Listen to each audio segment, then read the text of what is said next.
We thank you for joining us today for the webinar titled Manifestation Determination Meetings. We have guest presenters here today, Jean Boger, Sarah Mercer, and Jason Volmer with Heartland AEA. Jean Boger has been a school social worker for Heartland AEA for over 16 years.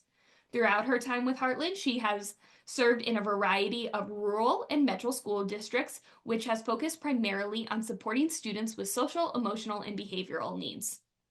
Sarah Mercer is currently the Director of IDEA Services and Regional Director for Boone County Schools for Heartland AEA. She is also a trained special education teacher and a school psychologist. Jason Volmer has worked in special education for more than 25 years, serving as a psychologist and a special education director. Currently, he is working as a school psychologist serving grades 8 through 12 in Ankeny. And I'm going to let them take it on over. Okay, I will start. Thank you, Kelly and Susie, for introducing us. Before we start, I just want to thank Ask Resources for having us. Ask is a great partner for us in being able to deliver such important information, and they're also a wonderful resource for us as Heartland employees. So I'm going to begin the presentation today by, well, first we'll go through the agenda. And then I will jump into some definitions that are really just intended to set the stage. So some of those definitions we're going to be talking about today are FAPE and IDEA protections around disciplinary removals from education. We're going to talk about change in placement. I will touch on in-school and bus suspensions. And then my colleagues, Jean and Jason, are going to talk about the requirements of manifestation determination meetings, as well. Oh, and I'm also going to throw in some special circumstances. I think the others are also going to talk about this, and IAES. So we'll talk about what that means in just a minute. Jason, I'm going to have you click forward. Thank you. Okay, so as I mentioned, starting with just some basic definitions here, I'm sure many of you on this call have heard these terms a lot, but just to make sure we're all on the same page, we're going to use the acronym IDEA, which is the Individuals with Disabilities Education Act, and FAPE is what we often say, which is Free Appropriate Public Education, which is a requirement of IDEA. We will also be talking about Section 504. What you need to know about that is it is a civil rights law that prohibits discrimination against individuals with disabilities, but it also gives important access rights in communities and in our public and private schools. So really, actually, I'm going to have you go back, Jason. So really, the big idea here is 504s intend to provide schools are expected to provide students with reasonable accommodations in schools, where IDEA has more of a requirement around that teaching component and special education. But one of the things they have in common, which is that bottom paragraph and bullet, are the expectations regarding removing students from their current programming. IDEA explicitly states that a child with a disability cannot be excluded from education more than 10 days.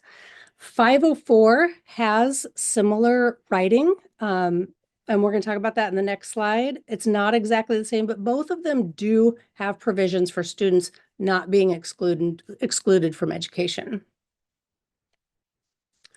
So, who do those provisions apply to? Well, first, I talked about our IDEA eligible students. So, in other words, students in special education. It also applies to students in the process of being evaluated for special education. So, if a student is being initially evaluated for services, they receive those protections. There is also some case law around students who the school should have had reason to believe that they're an entitled individual, meaning that they have a disability and they're entitled to special education. That one gets a little tricky. As you can imagine, it kind of depends on who was notified, what they were notified of. We often call this like known or should have known, the bullet here. So if we knew the student should have been entitled, those protections would apply. And then, as I mentioned, there is some wording in the 504 language. They don't actually use the words manifestation determination, but they do say a student who's removed for education more than 10 days needs to be evaluated. So many schools apply the same type of protections just to make sure both are covered. So what might trigger that manifestation determination meeting? Well, like I just mentioned, this is for students who have been excluded from their educational setting or learning more than 10 days in a school year. So how do we get to those 10? Well, it can be consecutive days. And I will say that is the most common way that schools monitor. Oh, excuse me, it's the next one. It could be consecutive 10 days or cumulative with a pattern of removals. Most of our schools lean into cumulative. So they just add up those 10, and once we're past 10, that would trigger a manifestation determination.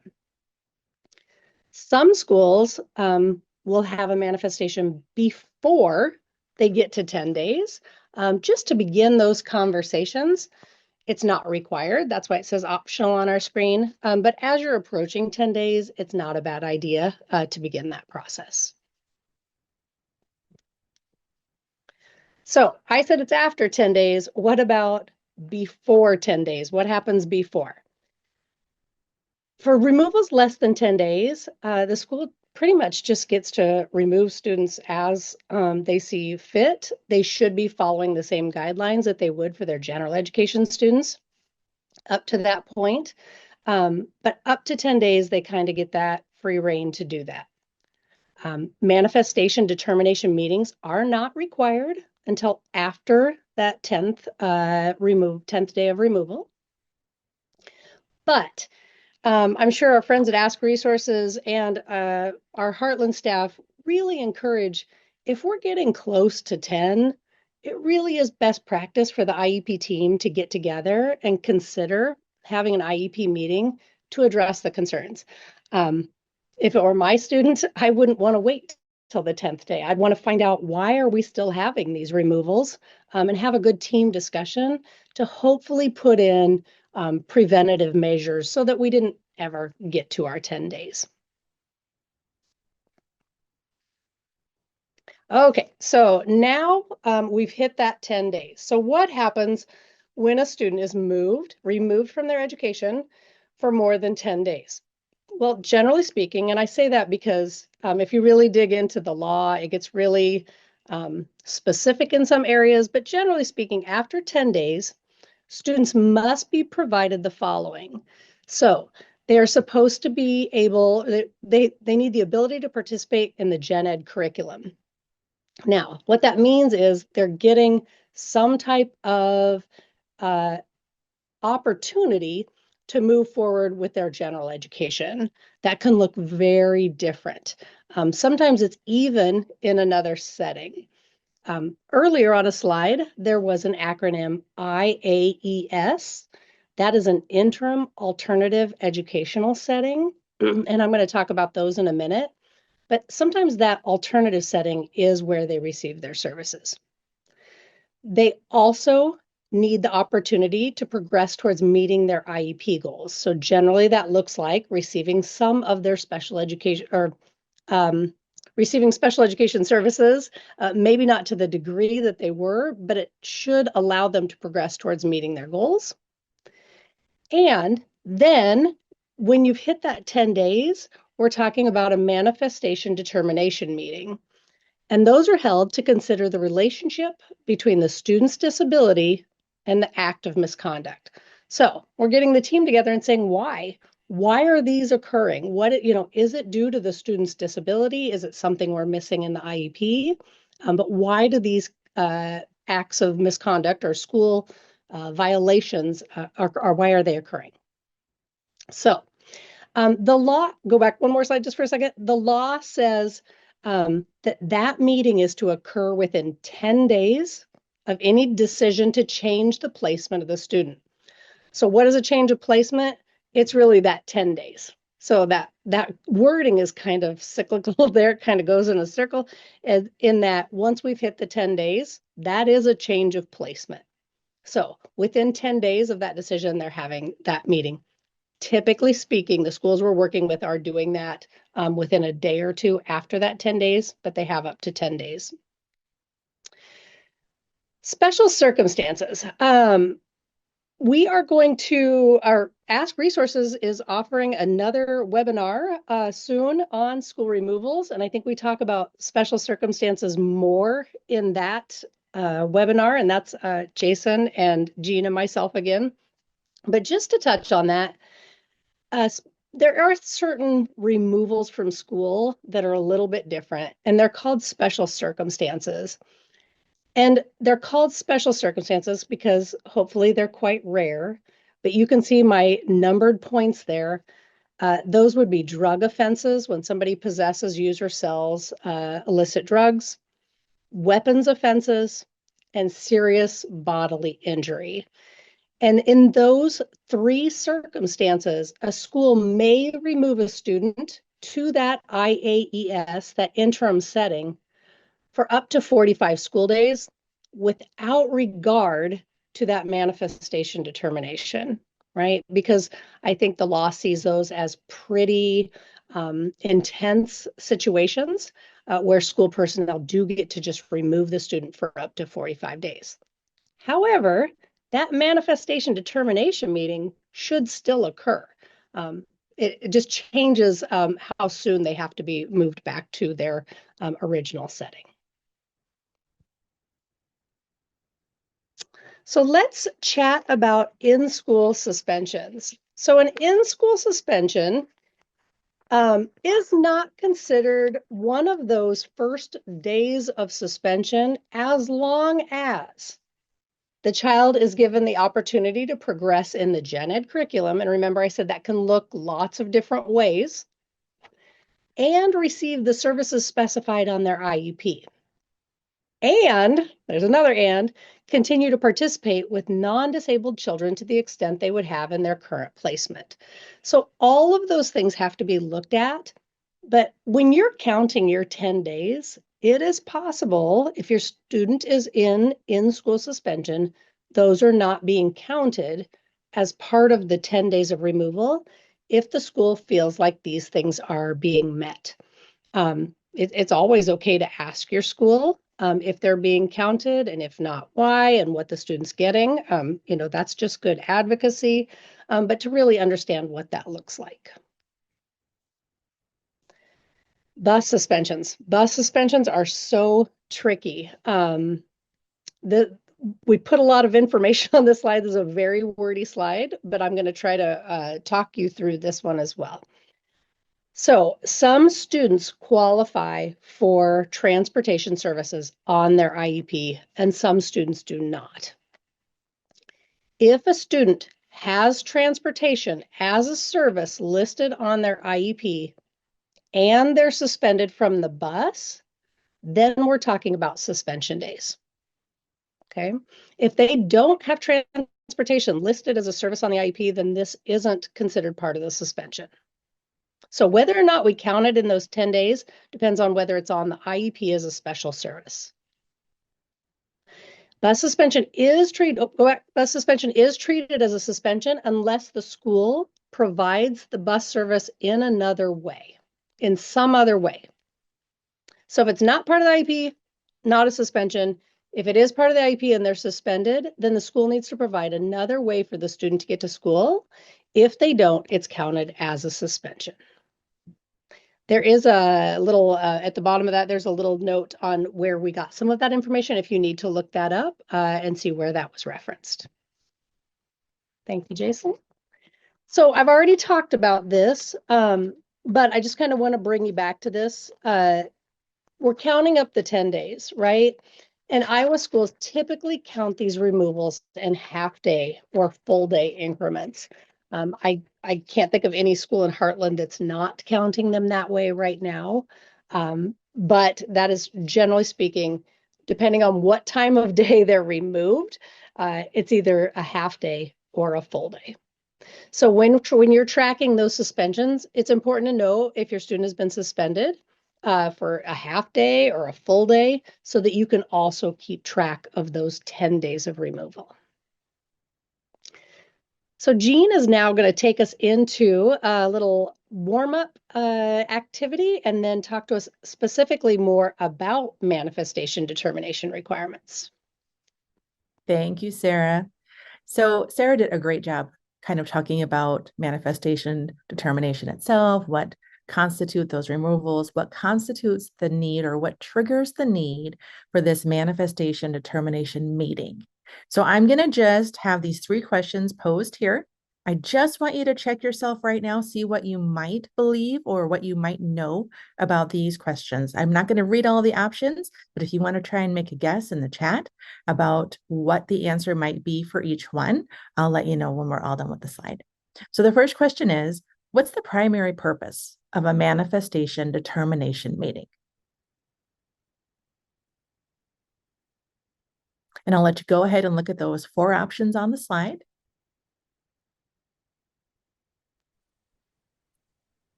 And the answer to that question is actually B. The primary purpose is to determine if a student's behavior is a result of their disability. We're going to talk more about that in a few slides here. So our second question, within how many school days must a manifestation determination meeting be held after the decision has been made to change that student's placement? Remember, that means that we've gone past 10 days due to disciplinary actions. And if you think back, Sarah gave you the answer to this one already. And the answer to that is B, 10 school days. So that's a good thing to note too. We're talking about school days, not calendar days here. So within 10 school days, we must have that meeting. And then finally, our last question, which 2 questions are addressed during a manifestation determination meeting? And this one's a little bit trickier because I don't think Sarah talked about this one at all yet. We're going to talk about it though in a few more slides. But the answer to this one is also B.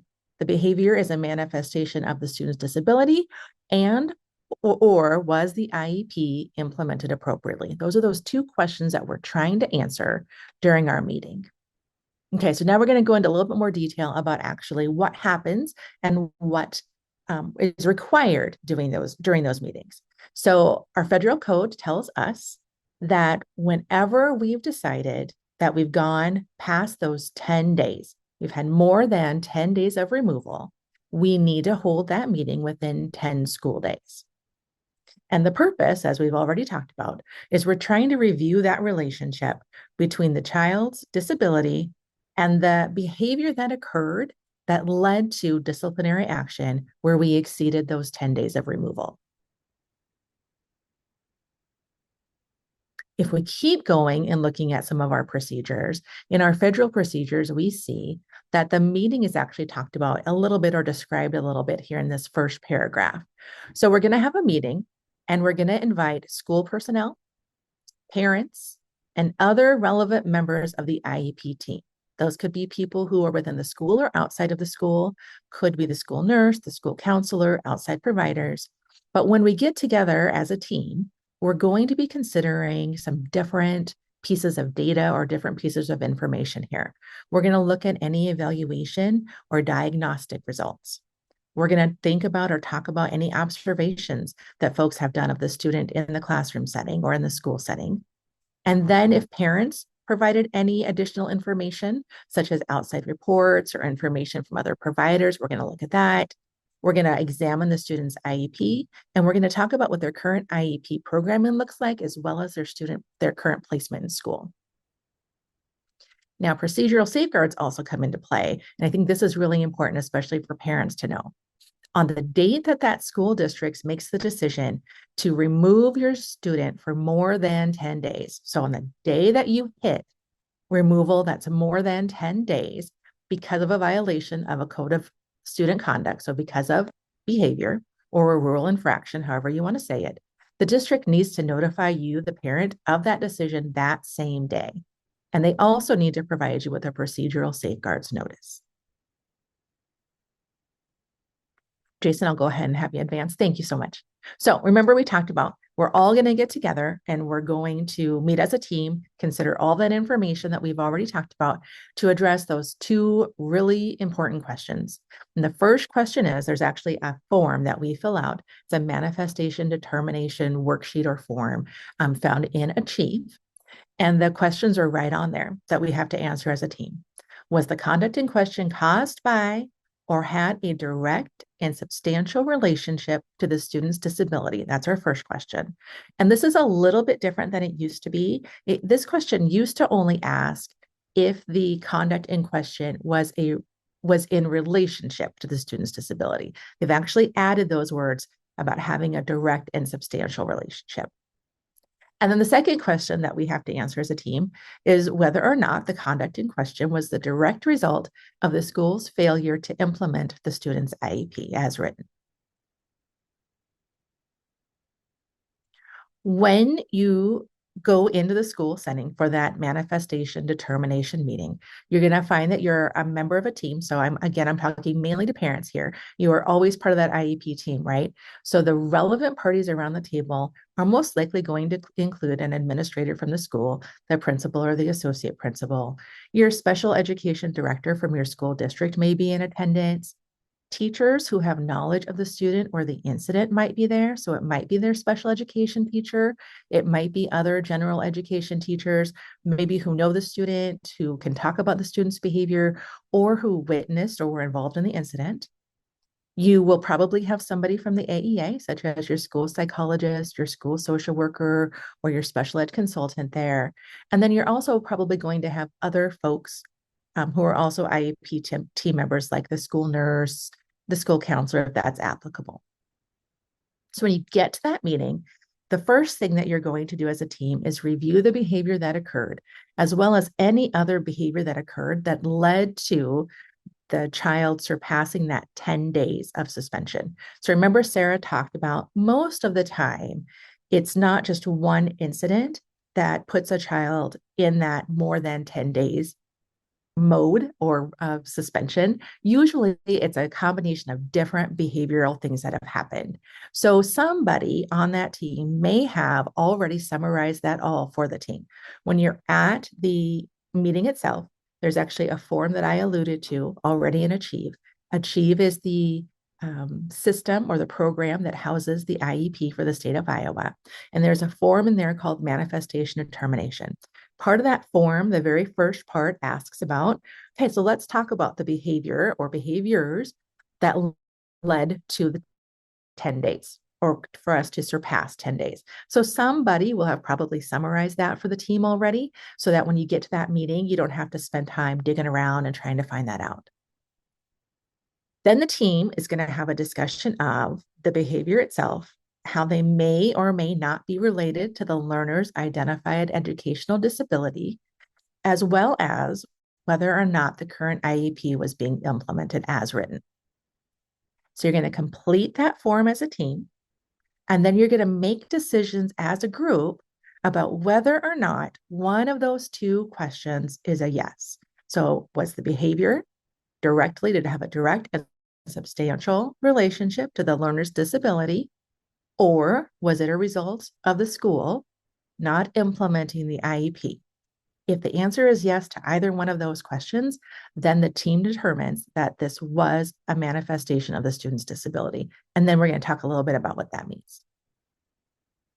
All right. So I love this slide. Sarah did this. I can't even take credit for it. I love these do's and don'ts, things that should and shouldn't happen at the manifestation determination meetings. So first of all, Jason, I'm just going to have you click. These are little fly-ins that Sarah put in here. Teams should make decisions together. So remember, I talked about that. When we get to those two questions, the teams are going to be making that decision together about whether or not one of those questions is going to be answered yes. But we want to make sure that we're doing a really thorough review of information so we don't just rush to a conclusion and check yes or no in a hurry. Data should be readily available and summarized for the purpose of decision making. We want to make sure that we're looking at all of that data and information that we need so that the team can make the best informed decision. The school should not have manifestation determination paperwork completely completed prior to the meeting. And that might have sounded kind of silly, but you can have portions of that paperwork drafted in advance. Remember, I talked about the beginning of that paperwork asks about the series of behavior that led to us to surpass that 10 days. Or there's also additional questions in there about, where in the IEP might we find information about the student's behavior? So somebody on the team, usually, if I'm at the meeting, I'm the person who's done this for our team. Usually somebody has gone in there and drafted some of that, but we don't answer those questions about whether or not it's a manifestation prior to the team all meeting. And then we want to make sure, Jason, go back just one more. Go back to that previous slide. Thank you so much. We want to make sure that we actually have that discussion of whether or not the current IEP was being properly implemented. Okay, thanks, Jason. All right, so if the team decides, yes, this has been a manifestation of the student's disability, then they have some options that they could think about or talk about. So the student's going to stay in their original placement, which means in the school setting, or the team may decide that a change of placement should occur. So you could do either one of those things at that manifestation meeting. You might decide that you need more information about the student's behavior. Typically, we have a functional behavior assessment in place for any student who has behavioral difficulties that are interfering with their learning. But it might be that some of those behaviors that we're seeing now aren't included on the FBA, or they've changed somehow. So the team might need to either conduct a brand new FBA or relook at the student's current FBA to make sure that that problem solving remains valid and what we're seeing with the student. The team may also need to change the student's IEP program. So it could be the services that are in place, accommodations that are in place. It could be part of the child's behavior intervention program that needs to be changed as well. So again, prevention strategies, I think Sarah talked about that before. What are some ways that we might be able to prevent behavior in the future? How might we respond to behavior if it occurs again? Those are all things the team might want to address. I think I talked about this one already, but case law indicates that behavior resulting in the disciplinary action must have a direct and substantial relationship to the learner's disability. And if you'd like more information about that, there was a little link on the bottom of that slide. You just search I3, you look at their resources for families and schools, and there's a manifestation of termination guide that can help. If the behavior is not a manifestation, there are other also then options that the school has. The school can continue with disciplinary action, which might mean that the student continues to be suspended for a longer period of time or that they're expelled from the school district. The team may choose to review the IEP for any necessary changes. But regardless of what the team decides, the school must continue to provide services that allow the learner to continue to participate in general education and to make progress towards their IEP goals. All right, so now we've talked about the meeting. I'm going to let Jason share the next few slides with you at some different little examples, and we'll talk through some examples together. Okay, so we're going to get hands-on here. You've all heard a whole bunch of information. Now let's imagine that Katie is an entitled individual receiving special education services. She has an IEP for behavioral services, and her IEP has an FBA and a BIP. Katie hits her teacher and is suspended for 8 days. Then Katie later hits a student and is suspended for 4 additional days. So what I'd like you to do is actually write the answer to your questions here. First question, has a change of placement occurred more than 10 school days? If you'll take a second and put it in the chat, that would be awesome.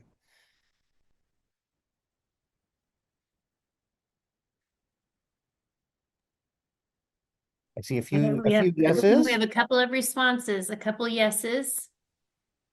Yes, we would agree. A change of placement occurred because 8 plus 4 is that. And importantly, well, okay, in one case we had a teacher, in another case we had a student. Both cases were aggression. And so the connection seems kind of obvious. They're not totally different behaviors. Should a manifestation meeting be held? Go ahead and type it in the chat. And Jason, we have 20 people on this webinar, so I think that we will be able to have more than 2 people. We'd love to hear from all of you. Yes. This one's an easy one, guys. Come on. There we go. All right, Yeah. we're getting Just a some little yeses. prompting. I'll push y'all. Totally agree, because of the first one, because a change of placement occurred at 10 days, we need to, or within 10 days after that, we have to have the meeting. Okay, now, for the next question here, example number 2. Johnny is an entitled individual receiving special education services. He has an IEP for academic services. So he just has an IEP for reading. His IEP does not include an FBA or BIP. Johnny hits his teacher and is suspended for 8 days. And then Johnny later hits a student and is suspended for 4 additional days. So same behaviors, same stuff. In this case, we, don't have all that behavior stuff. So has a change of placement occurred? More than 10 school days. Okay, this one's going to require more thinking. Go ahead and put them in, people.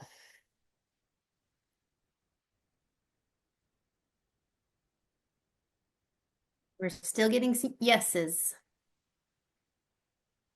Okay. So, got lots of yeses. And here's my next question. This is kind of a no-brainer. I won't even make you type this one in. Should a manifestation meeting be held? Because the first one was yes, we agree.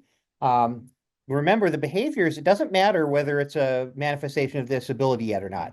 We have a student, they're IDEA eligible, they have an IEP.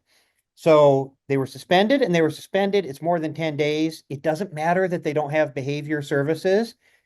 It's still a change of placement. And yes, we still need to have a manifestation. Now, here's the harder part. Might the result of Johnny's manifestation be different than Katie's and why? Go ahead and put that in the chat.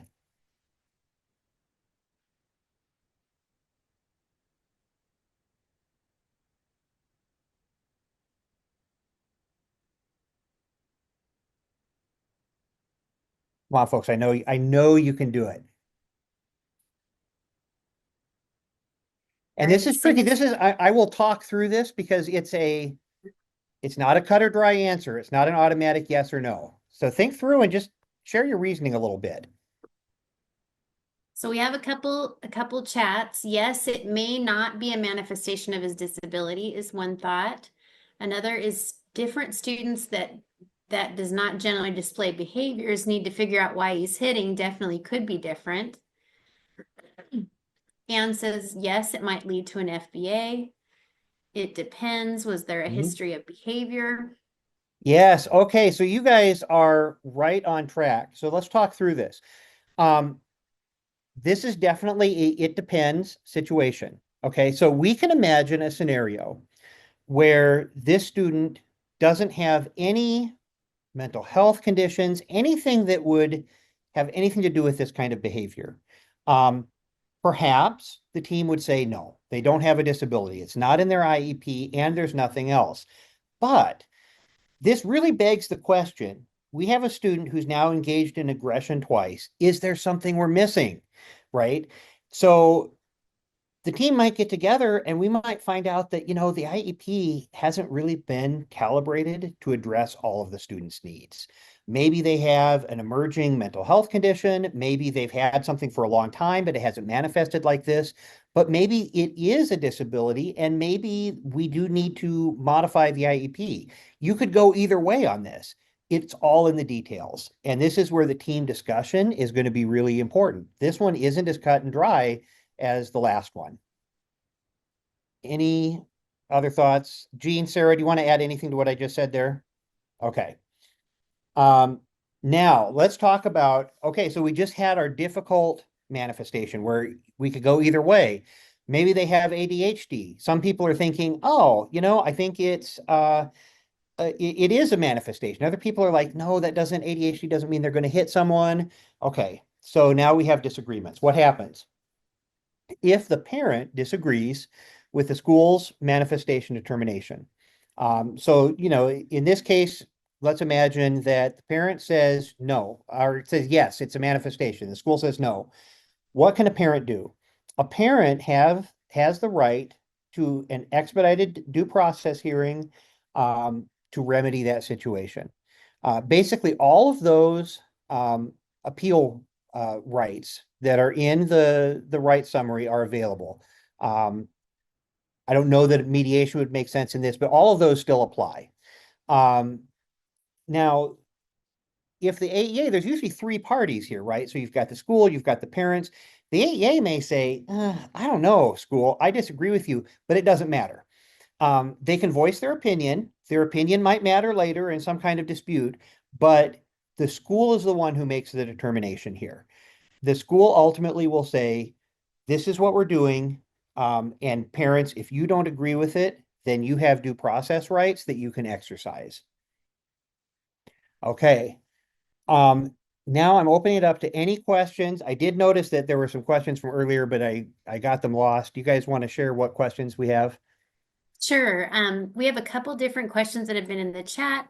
One is when you were talking about transportation, when you say bus services provided in some other way, could this be a parent being reimbursed for the trip, or would it need to be transportation originating from the district? Yeah, so I think the rules, the wording is something like unless the school makes other arrangements.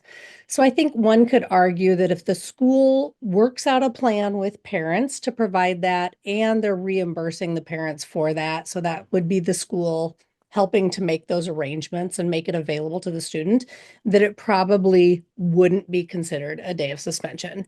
However, on the other hand, if the school doesn't work with the parents to figure that out and just says, parents, if you can get them here, that's great, then I would continue to think that would be a suspension. And that's my interpretation. I'm sure everybody always says I'm not an attorney, right? On these, so that would be my best interpretation of that rule. Thank you, Sarah. Yeah. Here we have an additional question here. With the statement, relevant members of the IEP team likely to attend, can the parent request that a certain member be in attendance? Do they have a right to make requests for timelines? Do they have the right to bring supports with them to the meeting? I'm going to copy that question because there's quite a few and put it back in the chat so that you can read it if you would like to have it in front of you. Jean, do you want to take that? I think you talked about this, or do you want us all to weigh in? We can probably all weigh in. I'll start if that's okay. Does that seem Sure. good? So, in my opinion, parent has the same rights at a manifestation determination meeting to invite people, to ask that certain people be members of that meeting. So, yes, you can request that certain people be in attendance. You have the right to bring supports with you to that meeting. If you wanted to bring a person from Ask Resource Center, for example, a parent advocate, that's a great idea. Do they have the right to make requests for timeline? So remember, the school has that, or there's that guidance that we have to have that meeting within 10 days. I think parents can request that it be sooner within that 10 days, but as long as the school is having it within that 10 days, I believe that the school is in compliance. Sarah or Jason? Yeah. I would add, and tell me if I'm wrong, Sarah, that but if they have been out for more than 10 days, they still have to offer some kind of support. Yes. So you couldn't say, okay, on the 10th day, we notify parents and we're not going to have a meeting for another 10 days. And so they're suspended for 20 days. Or remember, they have to notify parent. Yeah, you're right. They have to notify parents as soon as we reach that threshold. You're right. Am I thinking about that right, Sarah? Yeah, absolutely. On the 11th day, they should receive those services. Mhm. Progressing in gen ed, progressing towards IEP goals. Yeah. Great. Did Does we anyone answer all else of on the this? parts of that one? I think you did. Yeah, because you asked if people could bring them and if there's a timeline and if they have a right to bring supports to the meeting. So I And I think want you've to answered add, that. often, more often than we would like, people that we ask for excusals, right? There's a gen ed teacher and we'll say, oh, we couldn't have a gen ed teacher here today. Here, would you please sign this excusal form? You do not have to sign that form. If you think that a gen ed teacher needed to be there or someone that is a legally required member of the team should be there, you don't have to agree to hold the meeting without them.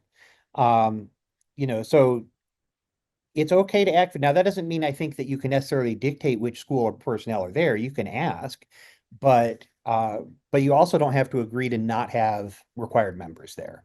Required members would be that special education teacher, general education teacher, a school administrator, or a designee. Okay, any other questions? Well, can I make one more point too on top of what you Yes. said, Jason?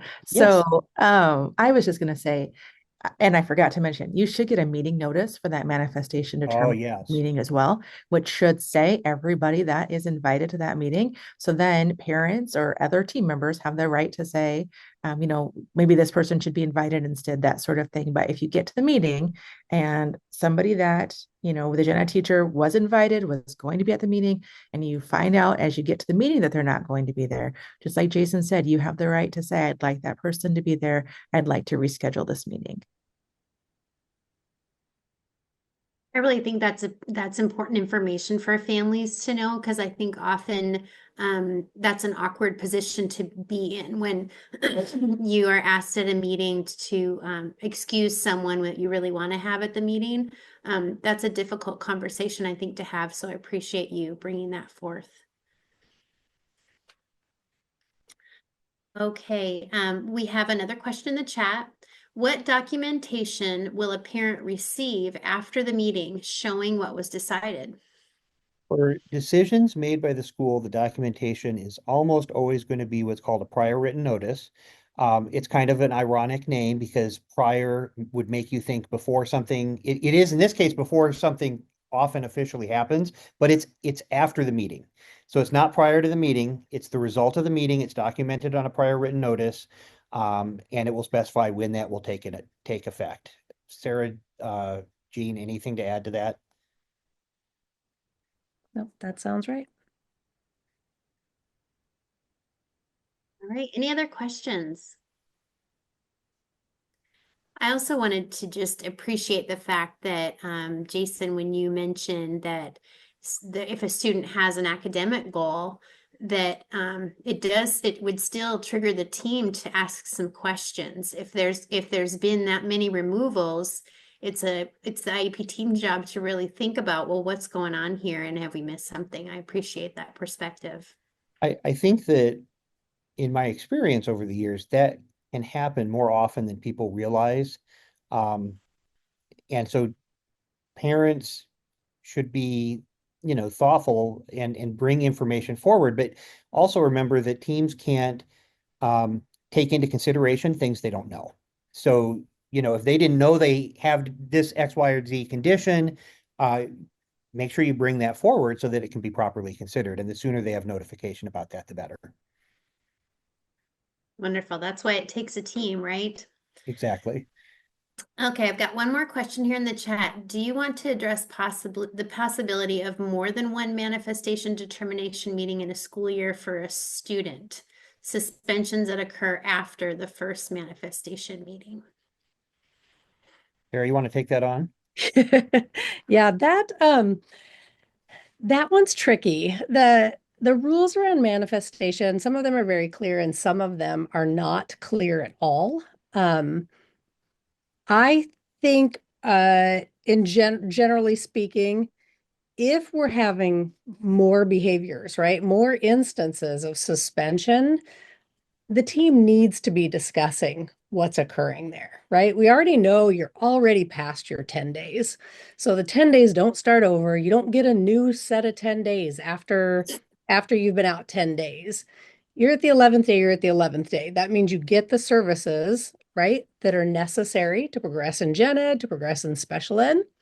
That can look very different, but you get those services. Do we have to hold another manifestation meeting? If a school were to ask me, I would say I highly recommend it. It's a great opportunity for the team to get together, talk about how might the disability be impacting the student in the current setting. What types of preventative measures could we put in place? Maybe we didn't get a good plan the first time around, right? So let's look at it again. Let's try again. Just because we developed a plan doesn't mean it's going to work. So if it's not working, let's get back together and figure out why and make improvements to that plan. And again, as a kid with an academic goal, maybe we need to change the FBA. Maybe we need to look at that. Maybe there's something, maybe it's a brand new behavior. We see that a lot. Come mid-year or spring, kids start doing behaviors we've never seen. What a great time for the team to get together. Hopefully that's before the 10-day suspension, but even if it's after, let's get together and see how that's impacting the students' learning and why they're missing education. And I'll give an example of what this can look like. And Sarah, if anything I say is wrong or illegal, please correct me. But, you know, I work primarily at the secondary level, okay? And so we sometimes have students and they do have behavior services and they continue to struggle. So let's imagine they're struggling. We hit 10 days and we've changed programming. We are making it as much better as possible. But sometimes we know that behavior change takes a long time. And sometimes, even though we have good plans in place, bad things still happen, or they do some other behavior that kind of wasn't expected, but that would normally still result in suspension. An IEP team can say, look, okay, given what we know about this student's behavior, what is a way that we can have some kind of appropriate consequence that doesn't reinforce the behavior, right? And this is important because one of the things that can happen is sometimes when we suspend a student, that's exactly what they want. So, we would predict that if suspension is what they want, they would do more of that behavior. So it's appropriate for the IEP team to talk about what could we do differently? How can we prevent the behavior? But if one occurs, what can we do differently that's not going to reinforce the behavior and that still offers services? So sometimes we've written in, okay, if Johnny does X, Y, or Z that would normally result in a suspension, what's going to happen to Johnny instead is Y. It's going to be something that meets the standard of providing services, maybe like that in-school suspension example where all those things are provided, but it doesn't reinforce the problem behavior. And so it accomplishes what the IEP team wants to in support of changing that behavior in the future. And those things can be discussed and planned, and then you shouldn't have to keep having manifestation meetings in that scenario because the team has been thoughtful, they've planned for the possibility of more behaviors. Sarah, did I say anything inappropriate? No, I don't think so. Oh, well, thank you so much. Your expertise is so appreciated. We would like to make sure to invite everyone on this call to our webinar next week. We will be having the same team back, and you all will be talking about school removal, which is a huge topic of discussion that we have at Ask Resource Center. And so we are excited that you will be coming back to talk with us about that. We also wanted to let everybody know on this call that you will be receiving a survey, and I will also drop that in the chat right now. We would love to hear from everyone on the call about how this webinar met your needs, any questions that you still have. These surveys are really important to the work that we do at Ask Resource Center so that we can continue doing the work for families and professionals around our state. And these are the questions that are on the survey. How do you plan to use what you learned today? What supports or resources would you like Ask Resource to produce? And what training would you like to ask to produce? So we'd love to hear from you. And we thank you so much, Jason, Sarah, and Jean, for being with us today and helping us kind of detangle this very difficult topic that really is, we get a lot of questions about it, so we really appreciate you all. And I think the only other thing is in our next slide that we are located in, our main office is located in Johnston, but we have people all across our state who are willing and able to take a call from families. And so you'll see our number there, the info at Ask Resource, and then you can also use our website and do a contact request form to get a hold of us. So thank you so much.